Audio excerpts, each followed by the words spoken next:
ရန်ရှားပါတယ်ဆိုတော့เนาะလက်ရှိကိုဘယ်လိုပြောရမလဲဂိမ်းဆက်တွေကလည်းတော်တော်ရှားနေပြီးတော့ကျွန်တော်ခဏရှိလားဆိုပြီးဖုန်းဆက်မေးနေတဲ့ကာကာတို့အတွက်ကျွန်တော်တို့ WeAir Mobile Shop မှာ Standard LCD 512GB ကိုမှ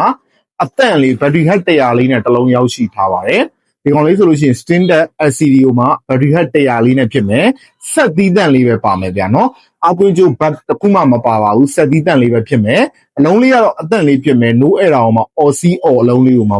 တော်တော်လေးကိုမ use ထားတဲ့အလုံး battery health 100အပြည့်ကျန်သေးတဲ့အလုံးလေးဖြစ်ပါတယ်အခုဂိမ်းဆက်တွေကတော်တော်လေးကိုပစ္စည်းရှားနေတဲ့အချိန်ဖြစ်တယ်ကျွန်တော်တို့အခု group ထဲမှာဆိုဘာဂိမ်းဆက်မှမတွေ့ရတော့အောင်ကိုပစ္စည်းတော်ရှားနေတာဖြစ်ပါတယ်ဒီ Standard LCD 512လေးကိုကျွန်တော်အရင်ဈေးလေးနဲ့ပဲရောင်းချပေးမှာဖြစ်ပါတယ်တစ်လုံးလေးရှိတဲ့အတွက်ကြောင့်အမြန်ဆုံးလေးတော့ယူထားဖို့လိုမယ်အရင်ဝယ်တဲ့လူအရင်ရပါမယ်ခင်ဗျာကျွန်တော်တို့ခြံထားတာတို့ဘာလို့လုပ်ပြီးလို့တော့မရပါဘူးပစ္စည်းကတစ်လုံးပဲရှိတဲ့အတွက်ကြောင့်ဖြစ်ပါတယ်ဒီ Standard LCD 512လေးကိုကျွန်တော်16,500နဲ့ရောင်းချပေးမယ်ကျွန်တော်ရဲ့ customer တွေထဲမှာကြိုက်နေတဲ့လူရှိရဆိုလို့ရှိရင်ကျွန်တော်တို့ WeAir Mobile Shop မှာစိတ်တန်းကြလာရောက်စမ်းသပ်ပြီးဝယ်ယူအားပေးလို့ရသလိုမိတ်ဆွေတို့ကျွန်တော်တို့ နယ်ဝေး customer များအတွက်လည်းလူချင်းမင်းတို့ကြိုက်နေတဲ့ရအမြန်ချောဖို့များနဲ့ကျွန်တော်တို့ပို့ဆောင်ပေးပါတယ်အားသွင်းကြိုးလေးကိုကျွန်တော်တို့ Type C တွေကဒီကောင်နဲ့ support လုပ်တဲ့ charging လေးကျွန်တော်လက်ဆောင်ထည့်ပေးပါမယ်ဒီဆက်လေးကိုကြိုက်နေတဲ့ဆိုတော့အမြန်ဆုံးလေးကျွန်တော်တို့ WeAir Mobile Shop ကိုလမ်းခဲ့လိုက်ပါအားလုံးကိုကျေးဇူးတင်ပါတယ်ခင်ဗျာ